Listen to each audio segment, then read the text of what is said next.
We're being live streamed now? Yeah.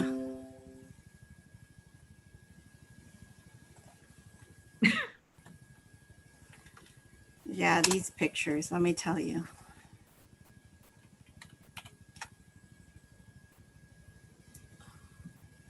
And of course, everybody looks great except for me because I'm like doing. And yeah, Emily, I hope yours look better because I have all these messages from the waiting room and stuff. Anna Maria, you always look great. You cannot not look great. Oh, thank you, Peter. Peter. Heather, Daniel, that's how frazzled am I. Out of the picture over there. Male person. There you go. Sorry. Do we want Jules in this picture? He just went down with our speaker. Yeah. I see Bill there, probably waiting for Jules. Yeah, Krista's like, yep, we're waiting for Jules. He'll be there in a second. Yes.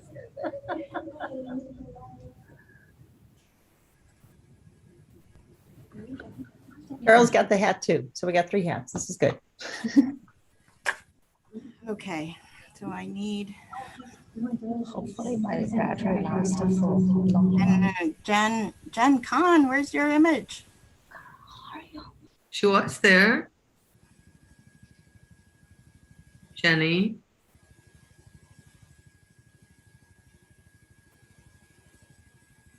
Okay, I need to. Oh, now we have Jules. Okay, so maybe at the beginning I won't pin. Oh, no.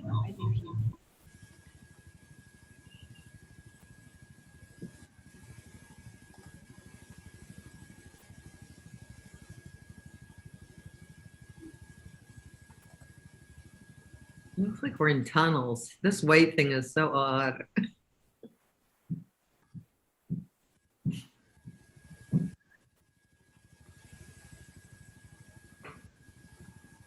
Okay, now we could take some pictures now. Fabian and Molly are in bright red. Very nice. You want? Thank you. Is Gail here as well?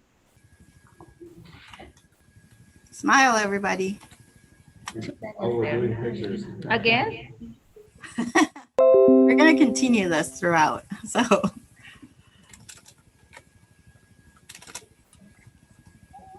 okay, what time is it? Okay, I'm going to turn the music on. We're done with pictures now?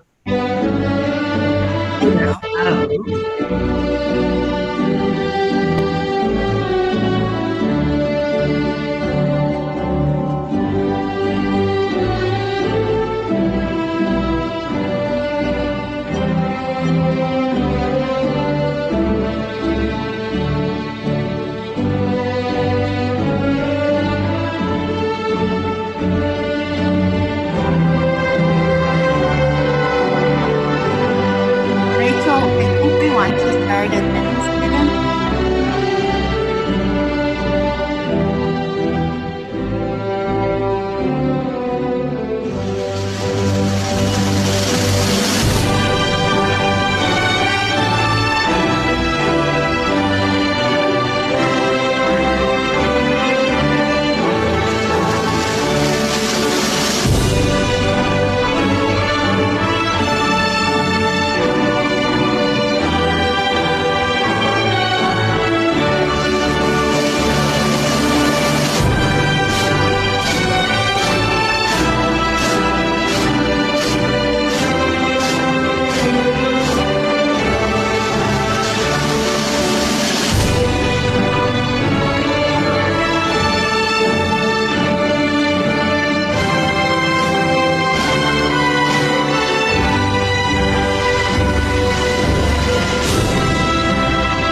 Good morning and welcome to the 2021 Physical Therapy Graduation Convocation. It's on, yeah. Yeah, it's on. All right, after this little technical snafu, we'll continue. I'm Dr. Jules de Wald, the chair of the Department of Physical Therapy and Human Movement Sciences. This is a special day for the graduates and for the families and friends who have provided support and encouragement and helped them achieve their goals. This is also a memorable day since it's the 93rd graduation class from our physical therapy educational program and our second virtual graduation since 1928 as the oldest physical therapy educational program in the United States. Also, you're the first class during my tenure where the graduation happens to happen on my birthday. Today happens to be my 65th birthday, so I'll never forget this day. The education of these graduates is a cooperative effort. The students, academic and clinical facility, our staff, colleagues within the university and clinical communities, and those to whom we provide services have all contributed to this day. In your program, you will find a listing of the many individuals and healthcare facilities that have played a part in the education of the class of 2021. At this time, I would like to recognize my colleagues on the academic faculty. These are the individuals who are the core of Northwestern's physical therapy education and research endeavors.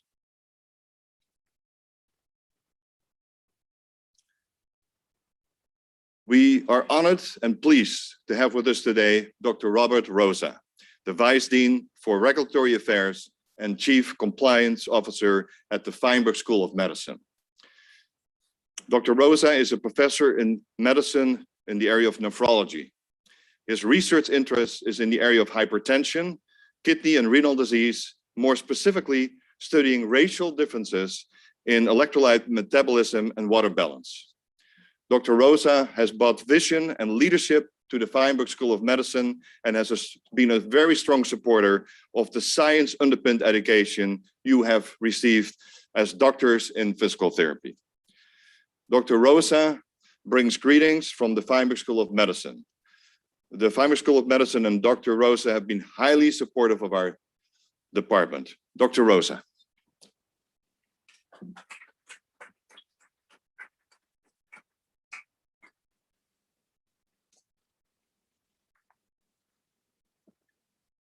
Dr. DeWald, distinguished faculty, graduates, and honored guests. It is a privilege and a pleasure to participate in your commencement celebration as the representative of the Feinberg School of Medicine of Northwestern University. I'd like first to congratulate the class of 2021 on your graduation from the Department of Physical Therapy and Human Movement Sciences. This program, as Dr. DeWall has already noted, is the oldest one in the country and is one of the most distinguished and most competitive. Your accomplishment, therefore, is one of which you can be justifiably and immensely proud. Your parents, spouses, and loved ones undoubtedly share in this pride, given the support that they have provided to you in achieving this goal. You are to be commended, moreover, on your choice of the science of physical therapy, both as a career and as a profession. One of the most significant challenges associated with a career in a medically oriented field is the opportunity to help people at critical times in their lives. You will have a positive impact on the lives of your patients, and this fact will afford you the opportunity for personal growth and professional satisfaction. As I've indicated, however, physical therapy is also a profession, and a profession is much more than either a career or an occupation. A profession notably has a base in specialized knowledge. It also regulates itself through systematic required training and collegial discipline. And most importantly, a profession has a service rather than a profit orientation. Each of these elements of being a professional, specialized knowledge, self-regulation, and a service ethic impose a duty upon the professional. Specialized knowledge requires a commitment to lifelong learning. You cannot practice for the next 40 years based only upon the excellent knowledge base that you have acquired thus far. So your first challenge will be to keep abreast continuously of new knowledge in your profession. Self-regulation of the profession means that you are not only responsible for your own behavior, you have an obligation to your profession to ensure that the others in it adhere to the highest standards and to take effective steps to discipline those who live up to their profession, who do not live up to their professional obligations. What is at stake is nothing more than your professional autonomy, which requires continued public confidence in and support for your profession. The third characteristic of a profession is an ethic of service. Professionals put the needs of their patients above personal financial considerations. You must always remind yourselves that the way to serve yourself is to serve others. For it is a great privilege to have the ability and the responsibility to provide care for people in their time of need. These professional challenges are real and they are demanding. Meeting them will not be easy, but doing so will give you the satisfaction of being a professional in the very best sense of that word. So on behalf of Dean Nielsen of the Feinberg School of Medicine and President Shapiro of Northwestern University, let me congratulate you again on what you have accomplished and offer you best wishes for a fulfilling and rewarding personal and professional career. And thank you for allowing me to be a part of this very special occasion.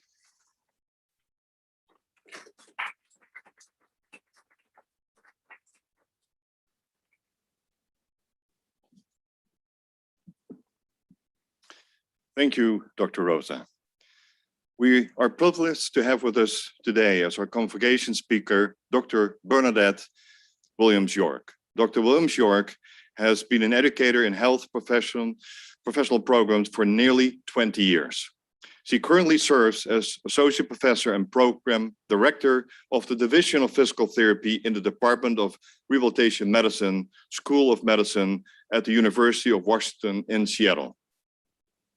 She has previously held faculty and administrative appointments at Alabama State University in Montgomery, Alabama, Howard University in Washington, D.C., the University of North Carolina at Chapel Hill, and Hampton University in Hampton, Virginia. Dr. Williams-York received her Bachelor's of Science degree from Tulane University in New Orleans, Louisiana, a Master's of Science degree from the University of Alabama, Birmingham, and a Doctor of Science degree from Rocky Mountain University in Provo, Utah.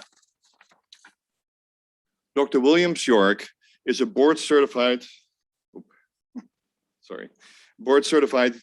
geriatric specialist and has been a licensed physical therapist for more than 30 years. She is also a published author and has received federal funding for her research in health disparities, healthcare, workforce diversity, health promotion, and aging. In addition, Dr. Williams-York has presented nationally on the effect of implicit bias on physical therapist-patient interaction. Dr. Williams-York is a member of the Committee on Diversity, Equity, and Inclusion in the School of Medicine at UW, and served as a vice president of the Diversity, Equity, and Inclusion Consortium for the Academic Council of Physical Therapy Education. The title for Mrs. Williams-York, Dr. Williams-York's convocation address is Stand Out and Step Up. Please join me in welcoming Dr. Williams-York.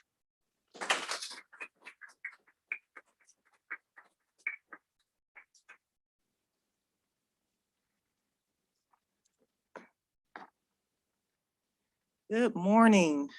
Good morning, students. Good morning, faculty, family, and friends. What an honor it is to be here with you today. Thank you for this invitation. And I want to acknowledge that although the COVID pandemic has precluded us from having an in-person graduation, I am here today with some distinguished colleagues, of which Dr. Jules DeWald just named. I want to thank Dr. DeWald for this invitation to be here with you today and to speak to this class of 2021. And I want to thank the faculty of this program, the distinguished Northwestern University Doctor of Physical Therapy faculty for this opportunity. But most of all, I want to thank the class of 2021 for this opportunity to share with you today in your graduation. Congratulations to you on a job well done. Graduates, I hope that you all know just how remarkable this accomplishment is. The Doctor of Physical Therapy program at this prestigious institution is one of the top PT programs in the country. According to the 2020 US News and World Report, Northwestern University's DPT program was ranked number 4. Right now, there are 264 accredited PT programs, so number 4 is quite impressive. Actually, it's in the top 2%. And as you graduates know, your admission into this top program was not a sure thing. In fact, more than 600 applicants applied to be in your cohort. And you were granted admission. You were one of the lucky ones. But we all know that it really wasn't luck, right? It was all of the preparation and the sacrifices that you made along the way. And I think that you will all agree now that it was well worth it, because it resulted in you gaining admission into this prestigious program. You learned, however, that your admission was just the beginning. Earning a spot in the class was really the easy part, right? The real work began after you were admitted into the program. Successfully maneuvering your way through the challenging motor control framework curriculum, uniquely designed by your stellar faculty to enable you to diagnose and treat human movement dysfunction, was the next big challenge. But evidenced by your attendance here today, you successfully met that challenge. And throughout the 3-year DPT curriculum, you were able to successfully demonstrate your newly acquired clinical skills in your full-time clinical rotations. However, I would be remiss if I did not acknowledge the extra resilience and fortitude that you have demonstrated by successfully completing an already rigorous program in the midst of an unprecedented pandemic environment. I know that, like the students at my DPT program at the University of Washington, you were suddenly thrust into a virtual learning environment that you didn't sign up for. After all, physical therapists are hands-on healthcare professionals. Yet overnight, you found yourself in Zoom classes learning clinical skills in front of a computer. So gone were the days of practicing on multiple partners in your lab classes and meeting after class to study at a coffee shop or gathering at a classmate's home. You were restricted from socializing with anyone, even family and friends. Human contact was forbidden. And so, like many people in this country and around the world, some of you experienced isolation, feelings of loneliness, and bouts of depression. But you adjusted.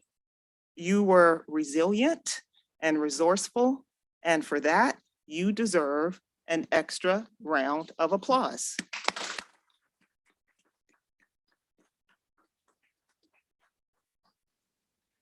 You deserved everything that you have accomplished, that you have earned. And as I prepared my message for you today, I became really curious to learn a little bit more about the graduating class of 2021. Well, Dr. DeWald has informed me that some of you have already passed your board exams, that some of you have jobs lined up, and that some of you have applied to postgraduate professional residency programs and are waiting for those acceptance letters to come in. Congratulations to all of you. And to those of you who have not yet taken your board exams, your success is almost certainly guaranteed, because the board passes rates for Northwestern DPT graduates is almost always 100%. And you learned in an environment that was different from what you had known before. You learned in an environment where your classmates were different from you. In your class, diversity is evident. You range in age from 23 to 38. Almost 20% of you are from underrepresented minority backgrounds. Males make up approximately 19% of your class, and 54% of you are from out of the state of Illinois. As a matter of fact, I believe 20 states are represented within your cohort. And we know that the research shows that diversity creates a better learning environment for everyone. So for those of you who will be working in Chicago, what a wonderful opportunity for you to serve a diverse patient population. For Chicago is one of the most racially and ethnically diverse cities in the country. According to the 2019 US Census Bureau, although whites are still the majority at 50%, 30% of Chicago residents identify as African American, 29% are Latinx, 7% are identify as Asian, and 3% identify as American Indian. Indeed, you are entering the profession with the opportunity to demonstrate your clinical expertise and your cultural competence and sensitivity. So now what? What's next? What mountains will you climb? What challenges will you overcome? How will you change the world? Well, let me share a little bit of my story, of my journey, that I hope you will find worthwhile, but I promise it will be short. For I know I stand between you and graduation, so I will not linger. For my message to you today is simply, don't be afraid to stand out and step up. And what do I mean by that? Well, you guys might not be able to tell from me standing here today, but I'm 6 feet tall, a little over actually. My height has always made me stand out. And not in a good way, at least not to me.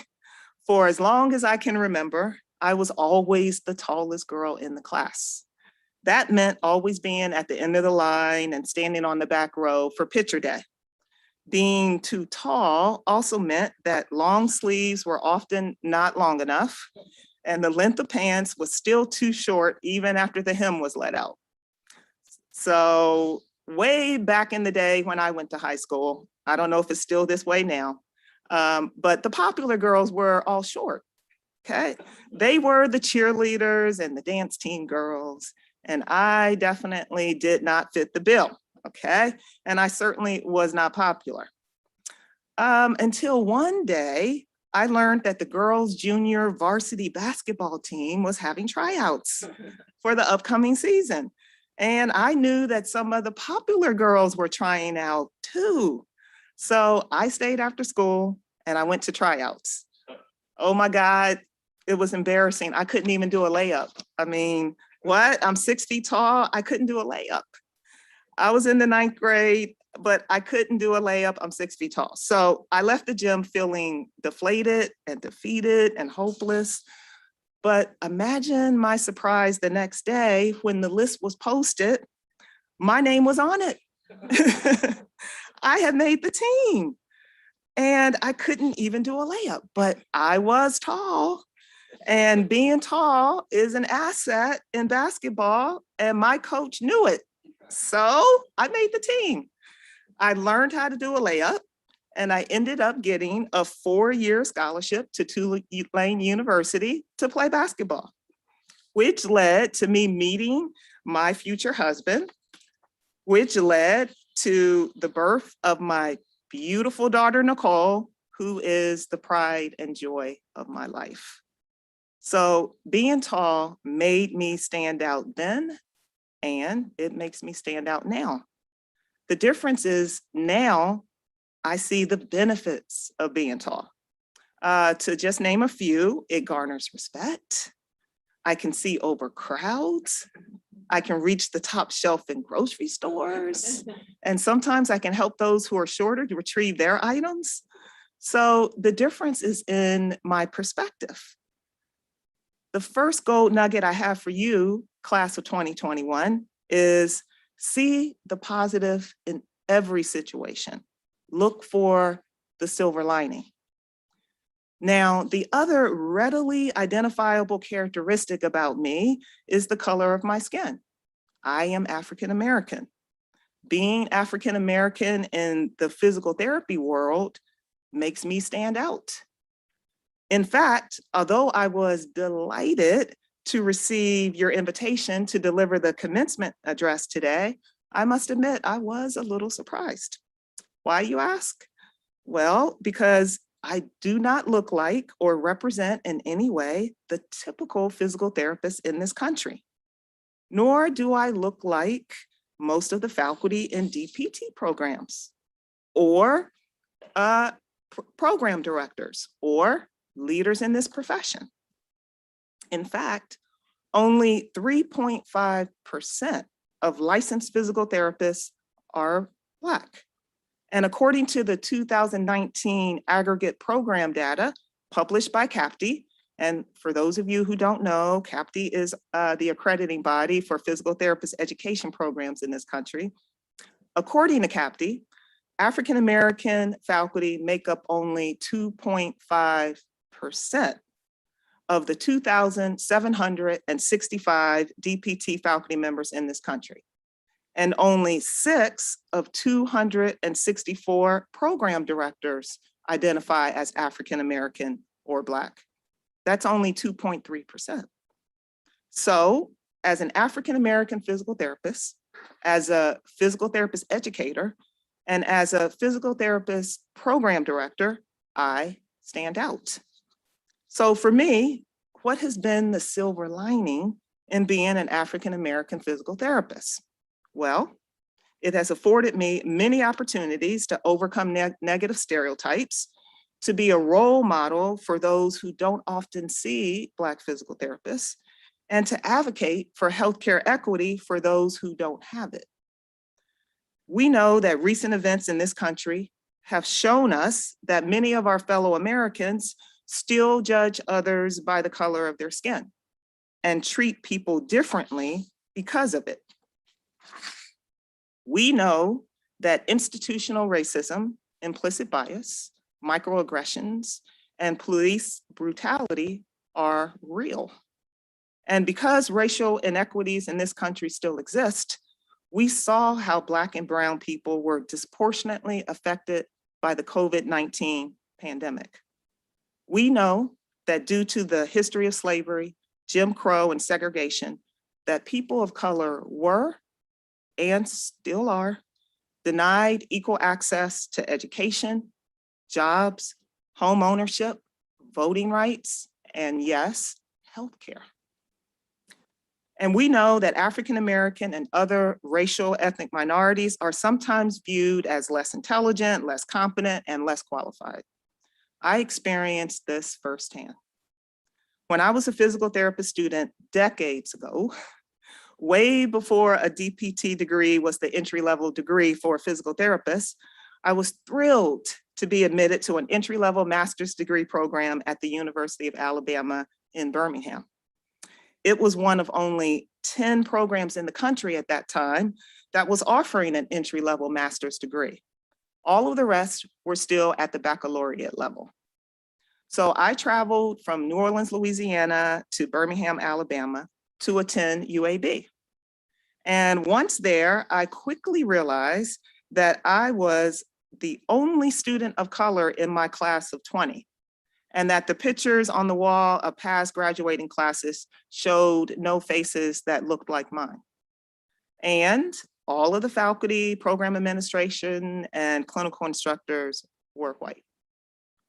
yet everyone was open and friendly, and I felt welcomed and accepted. All except for one professor. This one professor didn't seem to be as thrilled to have me in class. In fact, looking back, I realized that he must have despised the fact that I was pursuing a master's degree in physical therapy when he only had a certificate. And remember, this was Birmingham, Alabama, the civil rights mecca, if you will. A fact that was lost on me, a young, optimistic African-American woman who had never experienced overt racism.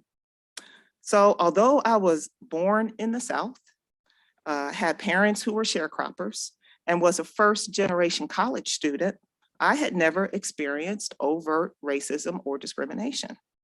I attribute that to being the daughter of my father, Carl Williams, a career Army soldier, which meant I lived, played, and went to school with children of all races and ethnicities from the first grade on. But my future was uncertain the day that I took the practical exam with this particular professor. He gave me a piece of paper with a clinical vignette written on it and asked me to talk through each step that I would do in treating the hypothetical patient. And I proceeded to do as he asked. And every time I said something, he would nod in agreement and then ask me to continue. And when I was finished, he looked at me with a straight face and he told me that I had failed the practical exam and that everything I said from the beginning was wrong. He then marched me into the director's office to let her know of my abysmal failure. Marilyn Gossman, who was the program director at that time, then she listened to him and then she asked him to leave, and she calmly said to me that she would reschedule a re-examination with another professor. Needless to say, I was thrilled, but I was a little baffled. I mean, I expected to be dismissed from the program, which was the academic policy. If you didn't pass any course in the curriculum, you were dismissed. I was surprised by her unexpected support and understanding. So I retook the practical exam, earned a nearly perfect score, and passed the course without a problem. It wasn't until later that I learned that, unbeknownst to me, my classmates had went to the program director before the practical exam, and they had told her that they felt I was being treated unfairly and discriminated against by this professor. They stepped up for me. And I believe it made all the difference in the world. I am forever grateful to those former classmates who helped to make my dream of being a physical therapist a reality. So what's the lesson here?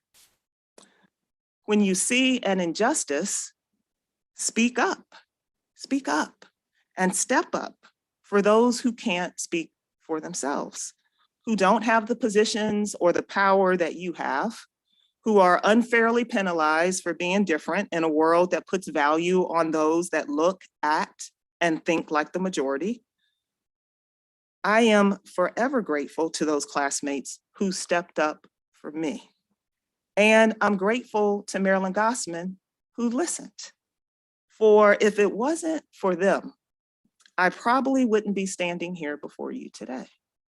Not because I wasn't qualified, not because I didn't have the intelligence or the competence to become a licensed physical therapist, but because one person's limiting beliefs couldn't imagine an African-American woman receiving a master's degree in physical therapy.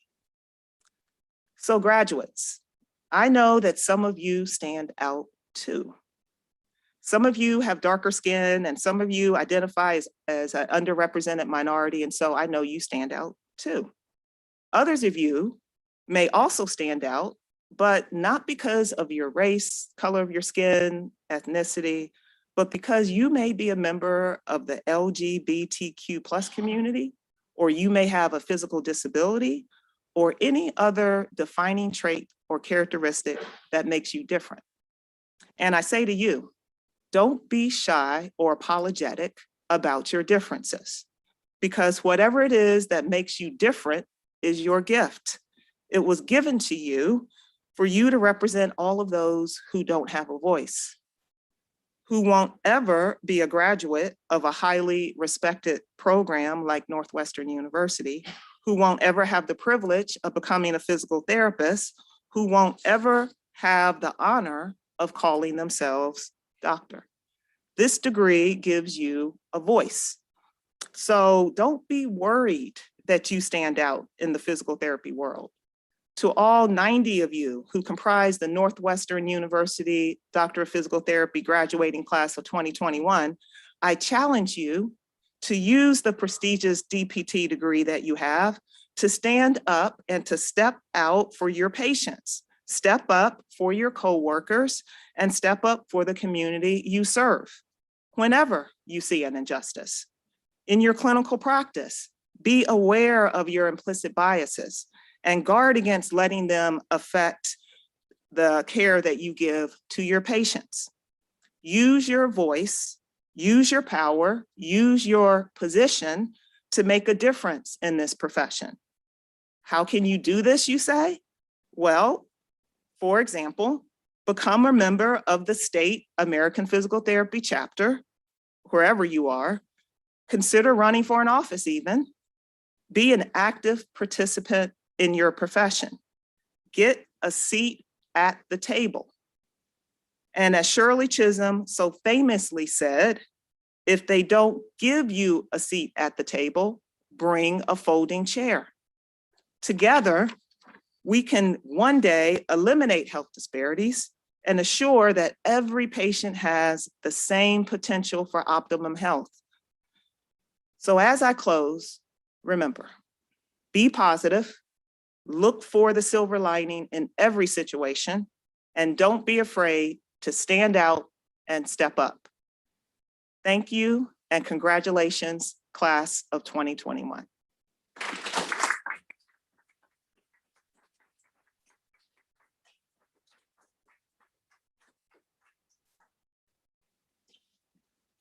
Thank you very much, Dr. Williams, York, Bernadette. Pleasure meeting you this morning, and great presentation. Made my day. Thank you. And now we come to the reason why we have gathered here today, to recognize the achievement of your goals and the awarding of your degree of Doctor in Physical Therapy. We will now show a slideshow of the class of 2021 graduates.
Michael Carey, Anna Shabu Churail, Heather Ann Segas, Danilton Glenn Clark, Amy Clydesdale, Jake D'Amato, Andrea Noel Dean, Sarah Starr Dennis, Michael Dennison, Olivia Doe, Danielle Rose Doppelt. Megan Taylor Douglas. Carly Feldman. Colin Douglas Fliggy. Jessica Lynn Gailey. Abigail Geislinger. Aaron M. Gentile. Catherine Granatier. Cole Stephen Graves. Margot Nomi Geisinger. Katie Hamer. Madison Hanson. Aaron E. Hardiman. Andrea Michelle Hart. Jane Sulgi Lee Hart. Sarah Ahmed Hassan. Samantha Elizabeth Hawk. Crystal Heath.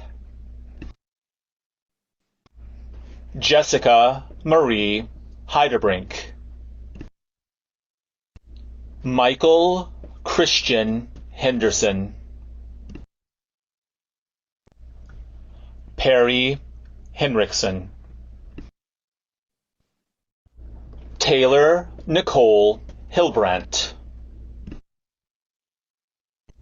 Renee Allison Hoppers. Maxwell Scott Janzak. Madeline Claire Johnson. Abigail Susan Jones. Kimia Carden. Sarah Ann Coteen.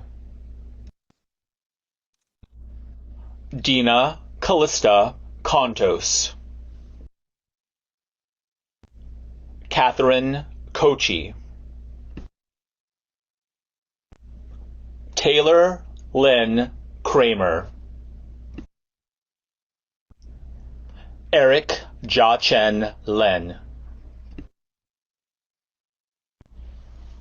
Colton Manuski.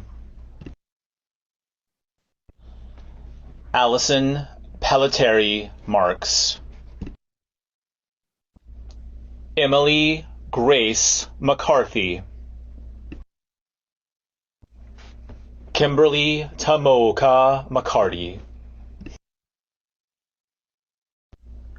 Caitlin Joe Miller. Kelsey Mix.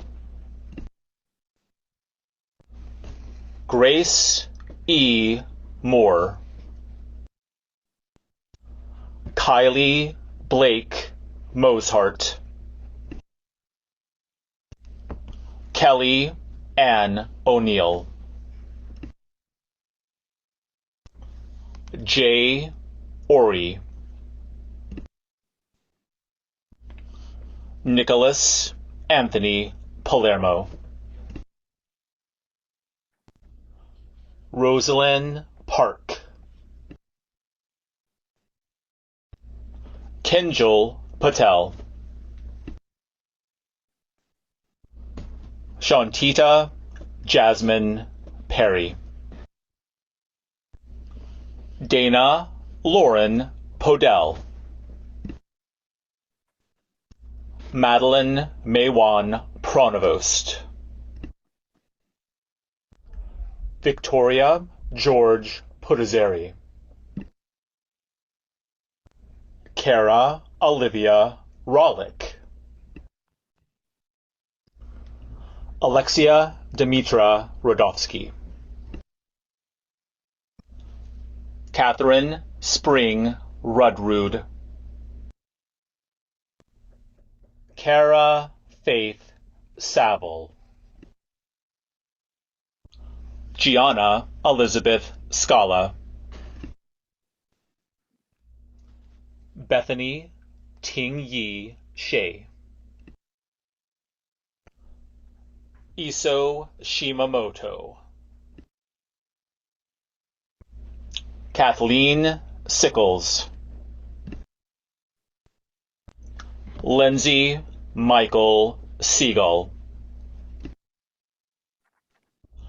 Prisco Sinfuego Jr. Paulo McMillan Citanata. Mallory Lauren Sonnenthal. Brandon St. Peters. Sean Tan.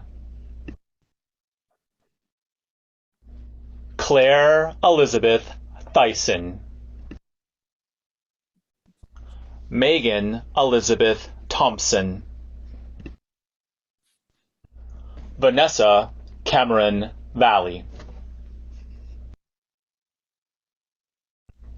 DeAndre Walker. Allison Irene Wen. Jacqueline Holly Wone. Brent Arthur Wong. Caroline Amanda Young.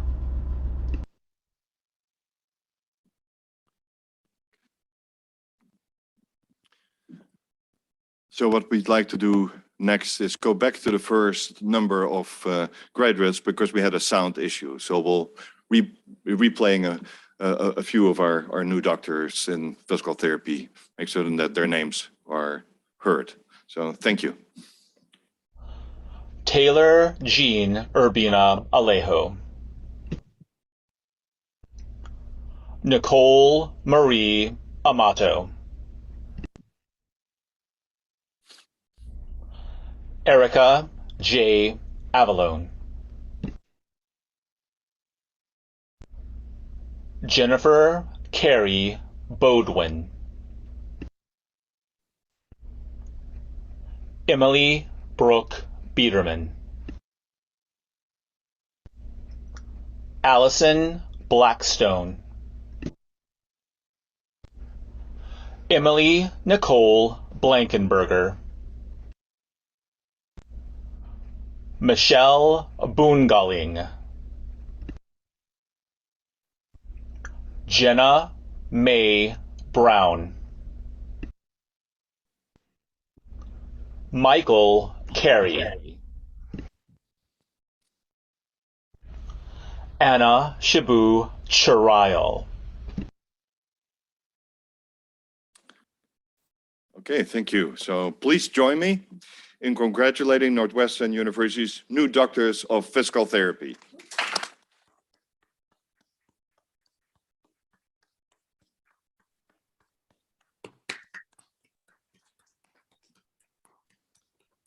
The program will now turn to recognizing several individual graduates for their special achievements. It is my pleasure to introduce Dr. Christa van der Laan, our Assistant Chair for Clinical Education, who will present this year's Clinical Education Award. Dr. van der Laan.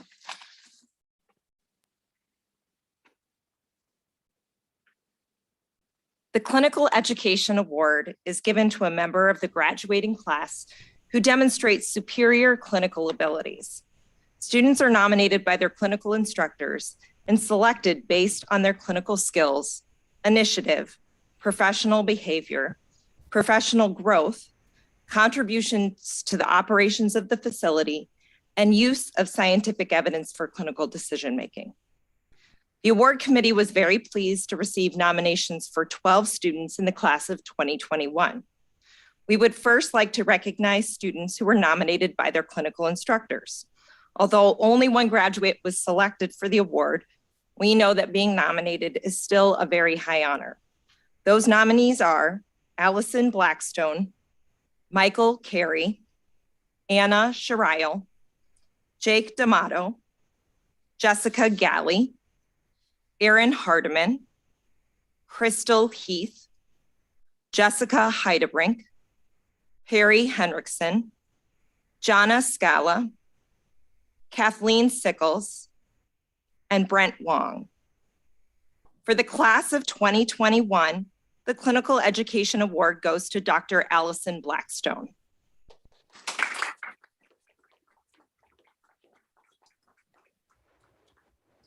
Dr. Allison Blackstone was nominated by her clinical instructor from Clinical Experience 4, her final clinical education experience. During CE4, Allison provided care in a unique and challenging setting. Her clinical experience utilized the therapeutic effects of horseback riding and surfing in the Pacific Ocean to treat children with a variety of diagnoses and conditions. Due to the uniqueness of the setting, Allison spent much of her time outside of regular clinical hours doing additional volunteering, researching, and developing clinical resources to support her skills and provision of care.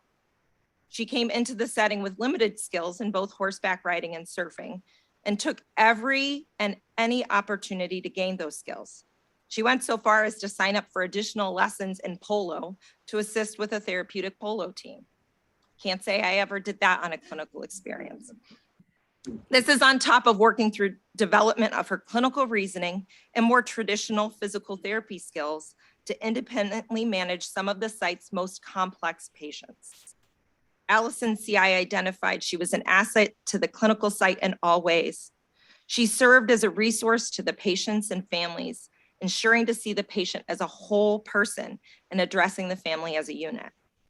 Patients at the site who would frequently be unwilling to work with anybody but the primary therapist loved working with Allison.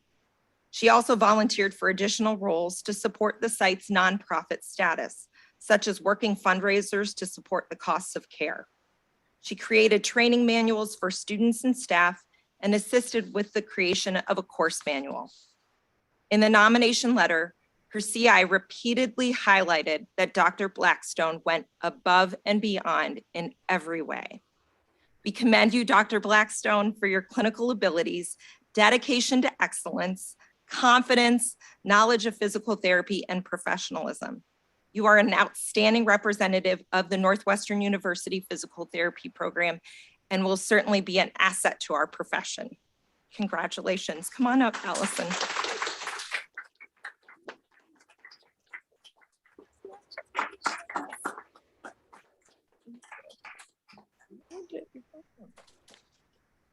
And now I'd like to invite Dr. William Healy up to the podium for additional awards for the class of 2021. Thank you, Krista, and congratulations, Dr. Blackstone. That sounds exciting in San Juan Capistrano. I used to live near San Juan Capistrano, so I know what it's like. It's beautiful. At this time, I would like to publicly acknowledge our department scholarship recipients.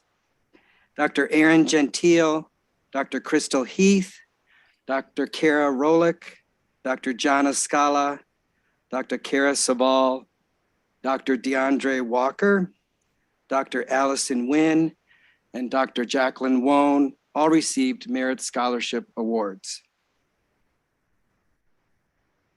Our next award, Dr. Kelsey Mix, is our Alumni Scholar.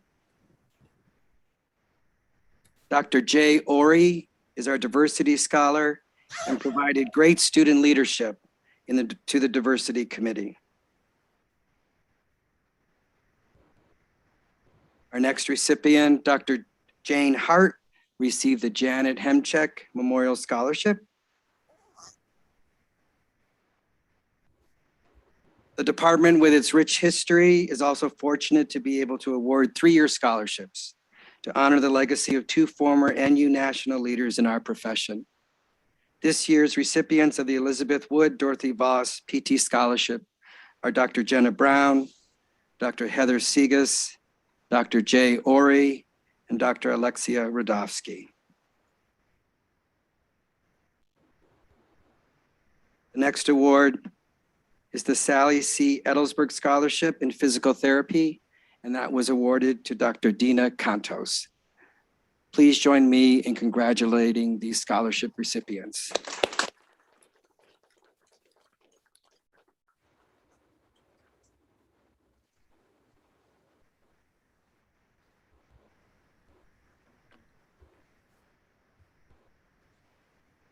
It is with pride that I'd like to introduce a new dual degree program here at Northwestern, which combines a doctoral degree in physical therapy with a master's in public health. I will ask Dr. Michael Fagan, the Northwestern University Master of Public Health Program Director, to briefly describe the program and its inception, and Dr. Margaret Danolovich, our dual degree program advisor, to introduce and recognize our first two dual degree program graduates in the DPT MPH program.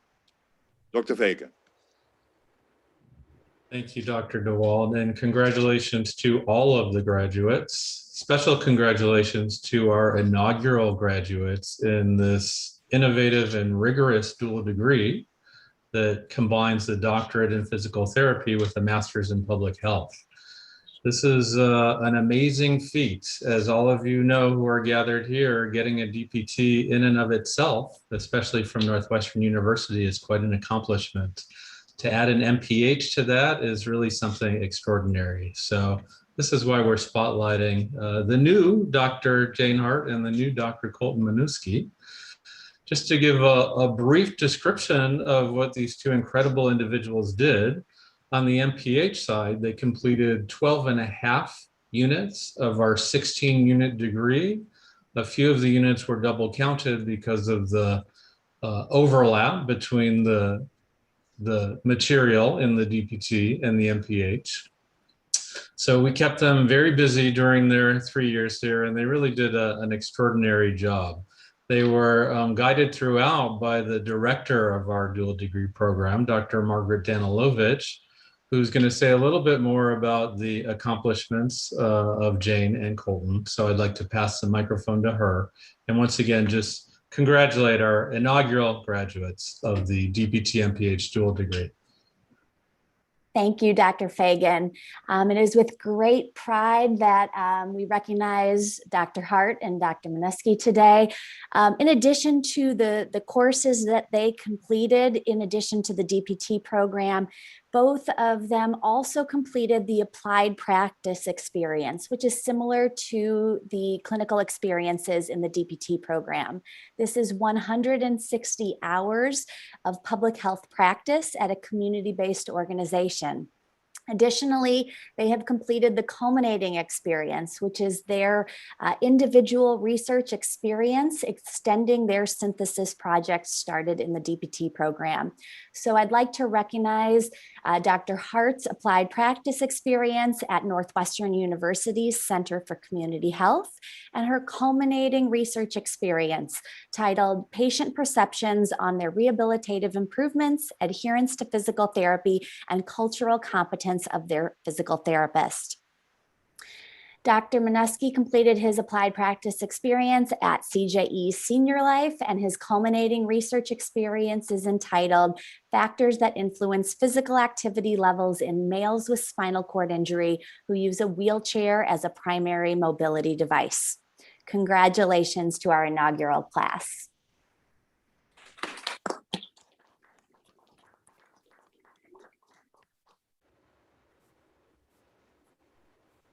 Big thank you to Drs.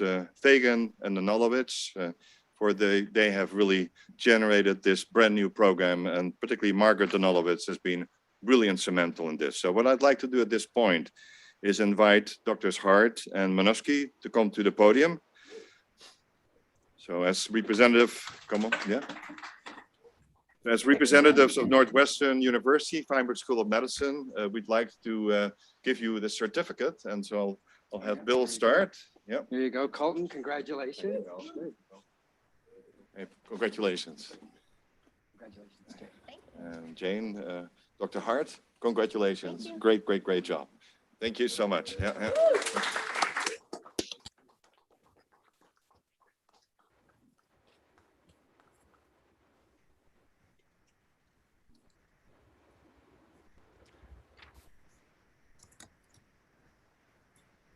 At this juncture, it is my pleasure to introduce the class speakers of the class of 2021, Drs. Cole Grave and Dr. Maxwell Janczak.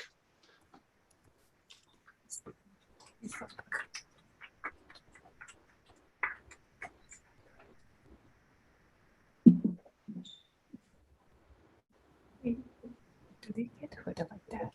Is that? Oh yeah, I guess so. Thank you, Jules, for that introduction. And also, I just wanted to say congratulations to all those that received awards. And I wanted to say thank you to Dr. Rosa and Dr. Williams-Hork for having such great words of wisdom. It's going to be really hard to follow that. So thanks for that. All righty, so let's get started. Wow, can I get a hallelujah from the class of 21? Man, it feels good to be finally able to celebrate our successes of attaining a doctorate of physical therapy degree from the 4th ranked PT school in the nation. We earned this, and although we are not in person to celebrate, that should not take away from the feat that we have accomplished. I am humbled and blessed that my cohorts have chosen me to represent them on this day. I do apologize that I'm not here or not there in 6:45 to give this speech. It really is unfortunate and unfair that our event that gives us closure to one of our biggest life's accomplishments was withheld from us. But we have to play the cards that we are dealt, and there's no point in dwelling in the past when we have Bill, Marjorie, Heather, and Jackie that made this perfect event. Thank you, you four, for working tirelessly on creating this event for us. Your work hasn't gone unnoticed, and I, along with Max and the rest of our peers, wish to say thank you. I would also like to give a big thank you to all the faculty at NU. Thank you for listening to all of our classes' rebuttals on class exams. Thank you for dealing with Brent's crazy responses to your questions in class. And thanks for answering all of our emails, or shall I say most. I think Kathy still has yet to respond to my email from ND2 that was sent eons ago. But most importantly, thank you for making PT fun and empowering us to change the world. Thank you for your support when we were down and doubting our ability. And thank you for making NU feel like family. I'll never forget after our first round of tests as PT students, I wasn't doing so hot and had a meeting with the student performance committee to discuss my future within the program. That led me to pay a visit to my counselor, Jane, in her lovely purple office, where I think I sobbed for probably an hour. She can attest to that. And I just complained about how I didn't feel like I belonged at NU, or I didn't think I was cut out to be a physical therapist. Jane, with her loving, calming, and encouraging personality, gave me some Reese's, which is so helpful, thank you, and believed in me and made me feel right at home by helping me regain my confidence in myself. So thank you, Jane, for that meeting in your office that first year. It changed my life, and it validated that I belonged at NU and belonged in this prestigious NU PTHMS family. I also would like to take some time to say thank you to all the significant others, fiance, Maddie, that's you, wives, husbands, parents, dad, happy birthday, mom, I love you, out there. Thank you for your endless love and support. Thanks for being that shoulder we lean on when we are stressed. Thanks for the endless amounts of encouragement, and thank you for being our rocks. It truly does take a village, and we would not have made it this far without your support. So thank you from the bottom of our hearts. And lastly, thank you, Max, for gracing the stage with me. Thank you for being there for me when I needed it. Thank you for always wanting to go to a Cubs game. Thanks for your contagious laugh. And thanks for always wanting to get a quick latte with me. You have made this journey bearable, and without hesitation, I have gained a brother for life. And I can't wait to see you and where you go with your career. You will change the world, Max. But you won't be able to change the world until we finish this speech. So let's get this puppy started. Man, what a crazy ride. As I was reliving the past 3 years, thinking about this speech, a wave of emotion took me over, and I got to thinking of all the memories that we have made. There were times where we were upset, like all the times we forgot to wash out after exams, leading us to believe we failed our practical. There were times where we cried, like when we had to say goodbye to our beloved cadavers, and Max gave one of the best speeches, poems I've ever heard. There were times where we laughed, like when Lois nearly fell giving a lecture about balance and falling. No worries, she was all good and she went unhurt through this lecture. But the memories go on, all differing between classmates, but all of them have made us who we are today. And we would be remiss if we didn't share a couple of our stories, wouldn't you say, Max? Yup. So looking at the time, I think we have time for a couple of our favorites. Go ahead and start us off, Max. All right. Thank you, Cole, for those beautiful words. It's an absolute honor to grace this stage with you. All right. Wow. This is quite an impressive crowd to be speaking to. I can barely get my doctor to listen to me, so to have 100+ here is quite an honor. No pressure though, Maxie, you got this one. Anyway, anytime someone reflects on themselves, I think it's important to do 3 things. Remember where you started, appreciate where you are, and never lose focus of where you want to be. What better way to remember where I started than by telling the story of the first exam I ever failed as a PT student. We were in the midst of our second trimester, which can best be described as a blur of exams and practicals with an occasional nap sprinkled in between, or at least that's how it felt to me. I was so swamped with exams that I began to triage my studying in order to utilize my time in the most efficient manner possible. I'm sure most of the class of 2021 can relate. As a result of this, I did not start studying for one of our cardiovascular pulmonary exams until the very night before, at about 11 p.m. By 11:30, I thought to myself, you know, they say a good night's sleep is better for you before the night of exam than cramming, so I probably should go home. After enough mental gymnastics, I was able to lie to myself that it would be simply for the best if I went home and went to bed. The next day, I walk into 645 North Michigan Avenue for our CVP practical with my APTA kit, a rudimentary knowledge of positioning for postural drainage, and a dream. As I walk into the exam room, I notice a mannequin laying on the plinth, which was odd to me because one of my classmates was role-playing my patient for the practical. Why could they possibly need a mannequin, I thought to myself. The proctor looks at me and says, we should probably do suctioning first to get it out of the way. Suctioning, I thought to myself. Suddenly, a memory from the deepest archives of my brain unlocked, and I remember having that lab the same day as an exam, and I was so tired and burnt out that I simply could not focus. In other words, the wheel was spinning, but the hamster was asleep. Suctioning, obviously, I quickly retort back.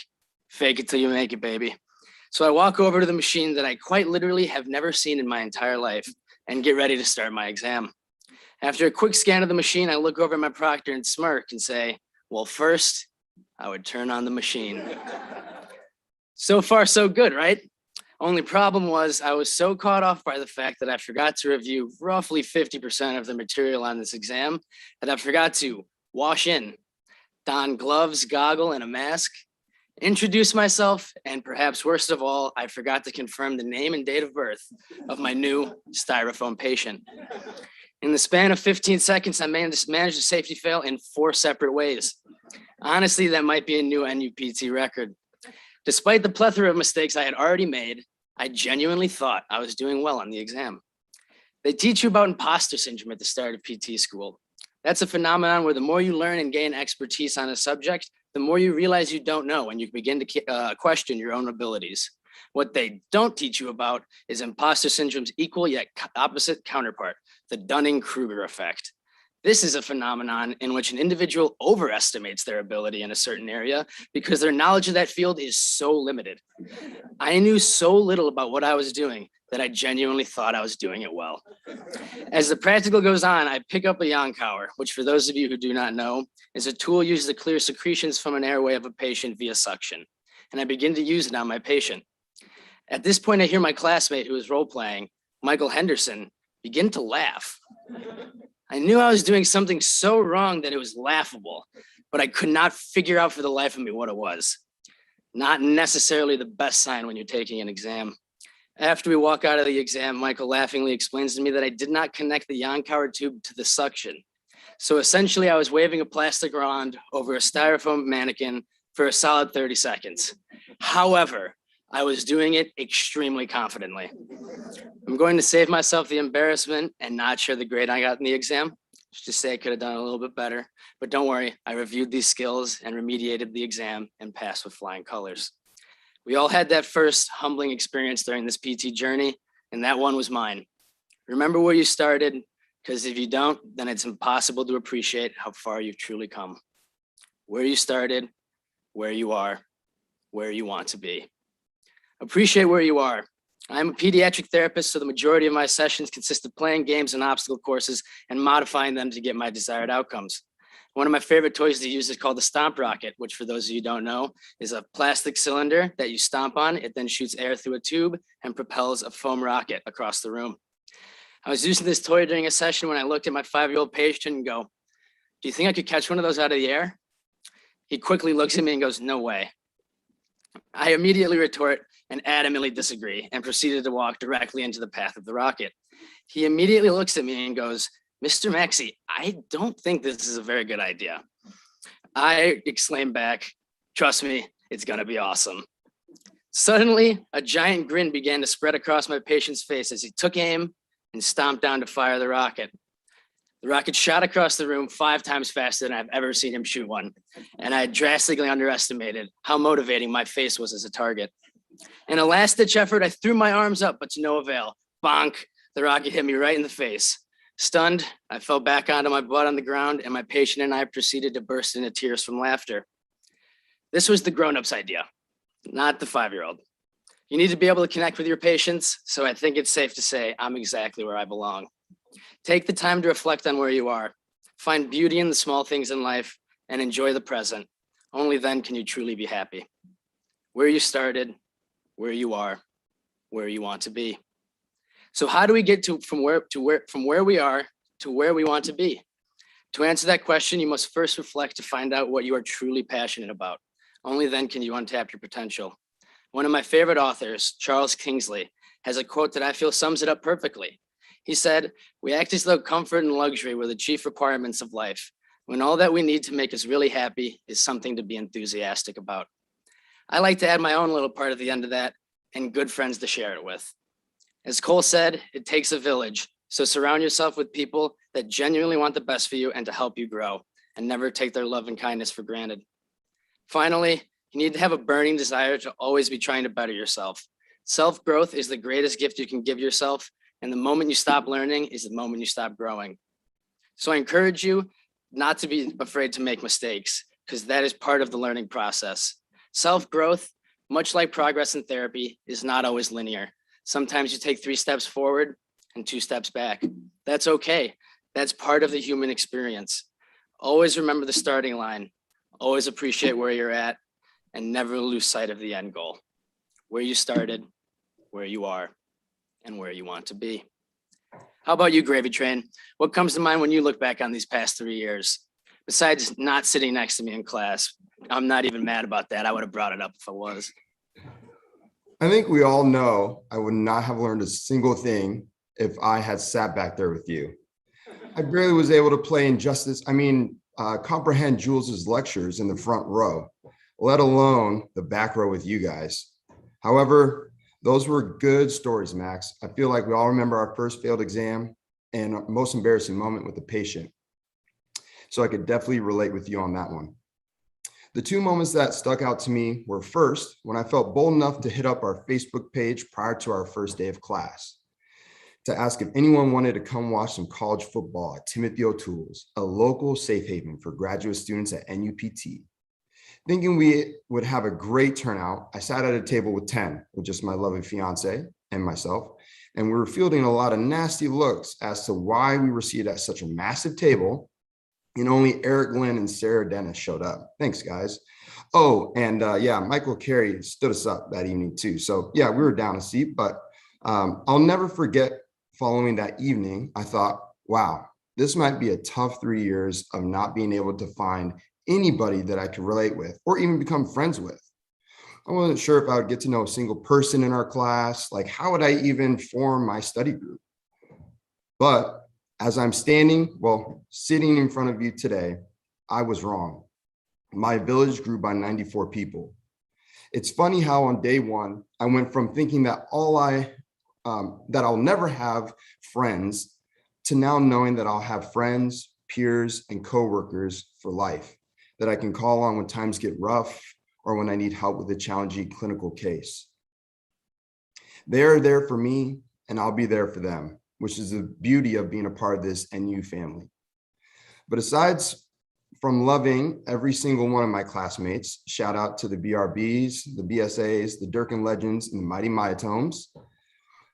One of my biggest accomplishments was establishing Timothy O'Toole's as the Post Anatomy's finals hangout spot, where Marco Siska gave his infamous speech, and also where we used to pack the back room out with people who were so excited to have a big weight lifted off of our shoulders. That moment in time will stay with me forever, because not only did we just see each other stressed beyond belief 2 hours earlier, but we then got to see each other with no care in the world other than I hope I passed that test. That sense of accomplishment is a feeling we should carry when times get rough. We have been through the fire. We have put in the work. Now it's our time to change the world. It's our time to feel proud of where we came from because it's our time. Another prominent memory that I don't think I'll ever forget is the murder of George Floyd a little over a year ago. The start of the Black Student Affinity and Alumni Group and our Black Excellence panel discussion, which hosted a safe forum for 100+ Black doctors of physical therapy students and entry-level Black therapists. That for me was one of the most draining, exhausting, difficult times I've ever gone through. Not only were we dealing with a once-in-a-century global pandemic, but to throw on social injustice and unrest was a lot to handle as you're finishing out a doctorate program. For me, it took my family, my fellow Black colleagues, and a great majority of faculty and peers that reached out to show their support to get me through that tumultuous time. See, that's the beauty of times like that. You really rely on your village to help you through those tough times, and you come out stronger for it. In my life, I've realized that when you surround yourself with people who are like-minded, uplifting, motivated, and determined, it's inevitable that you start to embody those traits. So I challenge you and encourage you, class of 21, to continue to surround yourself with people that love you, uplift you, inspire you, believe in you, and make you the best version of yourself. Being your best self will bring out the best of your patients, your coworkers, and your family, and that's how you begin to change the world.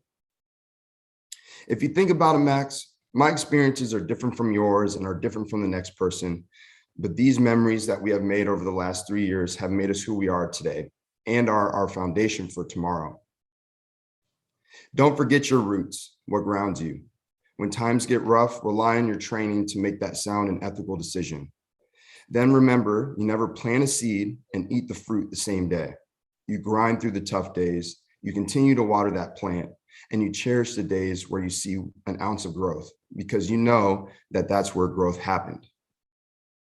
Keep working towards greatness. Smile through adversity. Never settle for what's easy, but yet challenge yourself when you feel like you finally get the hang of something. When we don't settle for complacency is when we'll start to bear the fruits of our labor and change the world one patient at a time.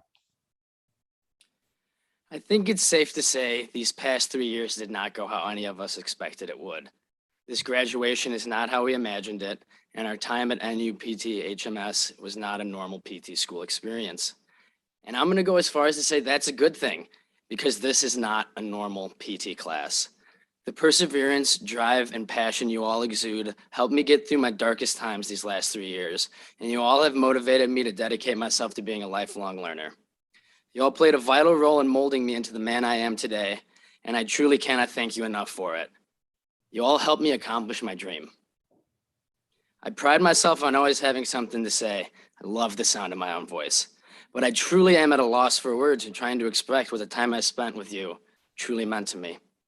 So to close it out, I'm going to leave you all with one last request that I hope will help all of you and your patients a fourth of the amount that you all helped me. This request is to be a lantern. For those of you who do not know, we are taught to view the mind of a developing child as a lantern, shooting light into all directions. As we grow older and enter adulthood, that lantern becomes a flashlight, much more intense, focused, and experience-driven. A man named Peter Skillman invented a team-based activity called the Marshmallow Challenge. The rules are simple. Teams of 4 are instructed to build the tallest freestanding structure they can using 20 pieces of spaghetti, a yard of tape, a yard of string, and 1 marshmallow, which must be placed at the top of the structure. I believe there's a great lesson to be learned from this simple exercise. Among the worst scorers on this challenge are recent business school graduates and lawyers. The second highest scorers on this challenge, recent kindergarten graduates. And they also built the most unique and creative structures. There are a few contributing factors that cause this significant discrepancy in scores. The way adults approach the problem is they orient themselves to the task. They argue a little bit over who should be in charge, then they develop a plan and they spend the majority of the time building their tower. At the very last minute, they place the marshmallow on top and ta-da! However, that ta-da quickly turns into an oh no, as they watch their tower slowly collapse under the weight of the marshmallow, which they had drastically underestimated. The reason for this is that as adults, we have a tendency to look for the single right answer and then spend time executing that one option. The kindergartners approach this challenge in a much different manner. The first being that the kindergartners do not spend any time arguing over who will be the foreman of this marshmallow construction site. They recognize that this is a novel challenge to all of them and immediately begin to collaborate.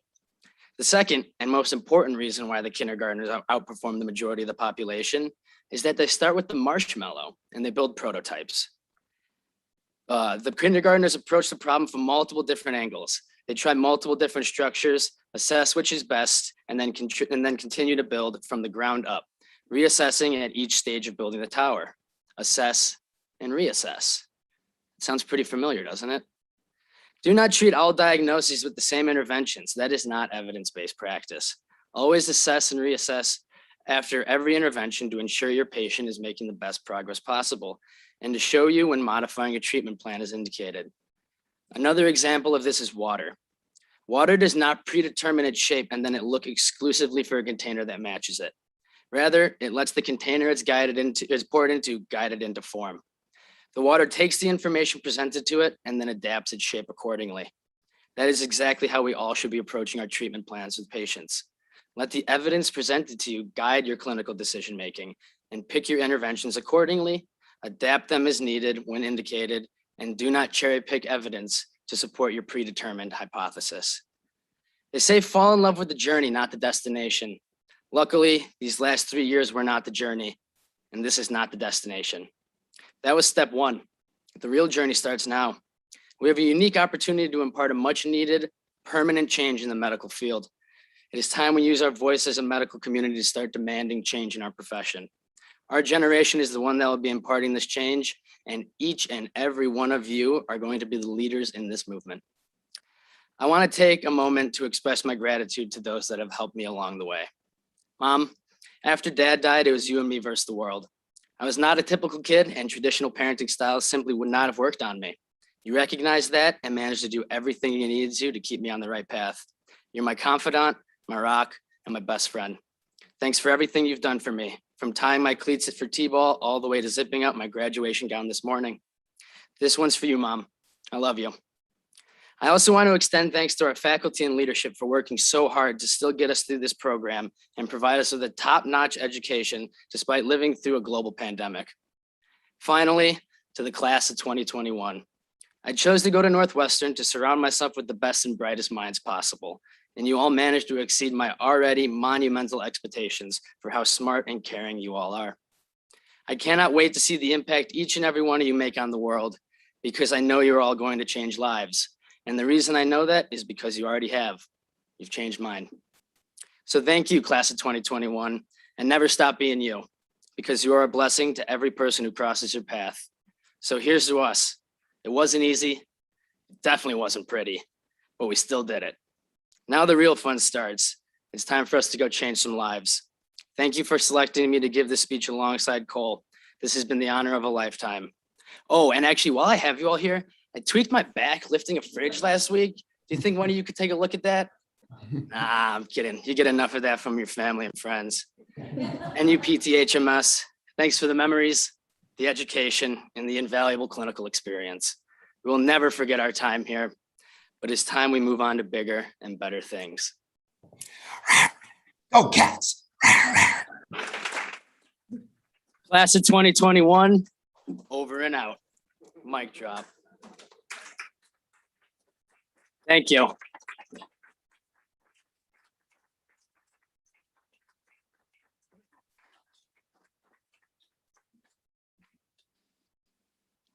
So I wanted to thank Dr. Colgraves for the words of wisdom. And Max, you had me laugh and cry in the same thing. So I think you did a great job. The two of you did just a marvelous, marvelous job. I'll never forget this. So thank you. So as the chair of the Department of Physical Therapy and Human Movement Sciences, I would like to extend my congratulations to each of the new graduates. I sincerely hope you will continue to communicate with the members of our department as well as with our alums as you start your careers. As a graduate of one of the top 10 physical therapy schools in the nation, many doors will open for you.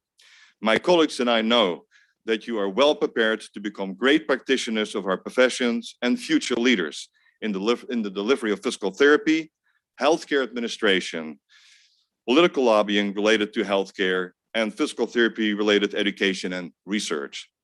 This has been a different graduation than we were expecting, but the year of 2021 will always stand out in our minds given the unique circumstances of the graduation.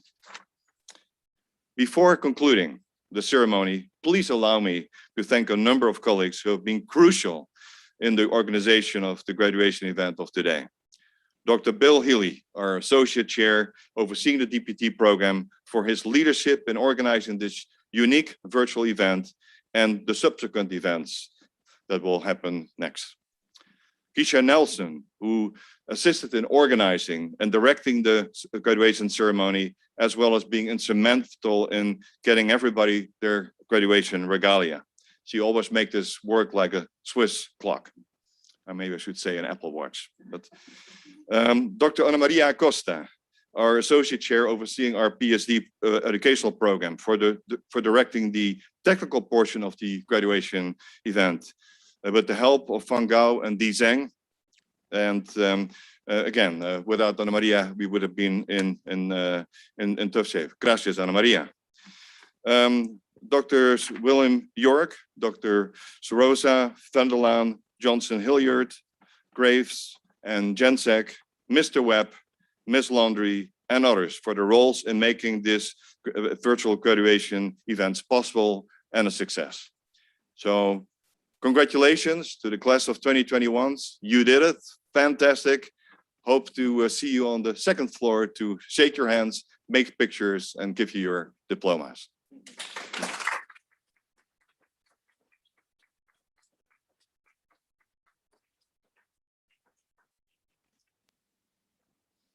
Right.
another turning point, a fork stuck in the road. Time grabs you by the wrist, directs you where to go. So make the best of this test and don't ask why. It's not a question but a lesson learned in time. It's something unpredictable, but in the end is right. I hope you had the time of your life.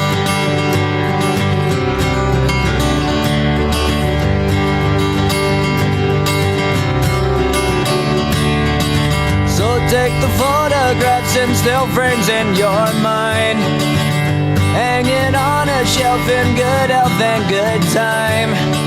Tattoos and memories and dead skin on trial. For what it's worth, it was worth all the while. It's something unpredictable, but in the end is right. I hope you had the time of your life.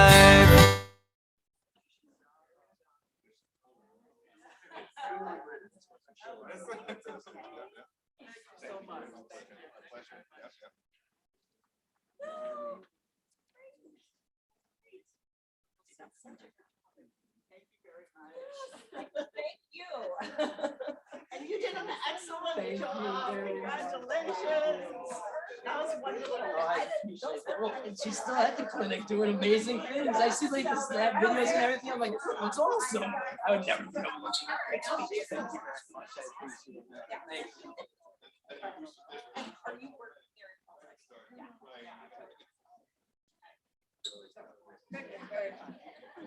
Yeah, congratulations to you too. I know, but it's fun and right. I think it's huge. Yeah, there's no part of it to take a break. I know, and the waves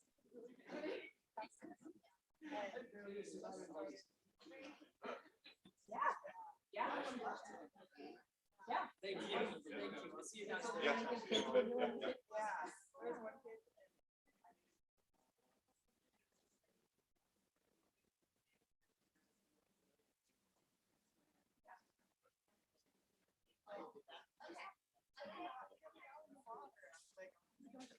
Really? I would never have done that by myself. Congratulations.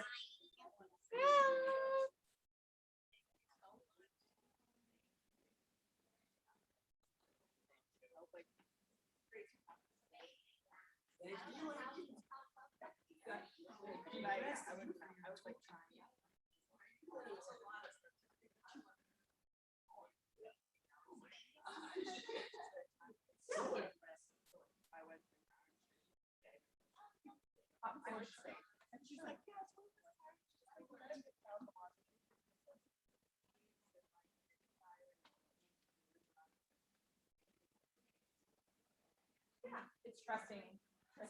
Yeah.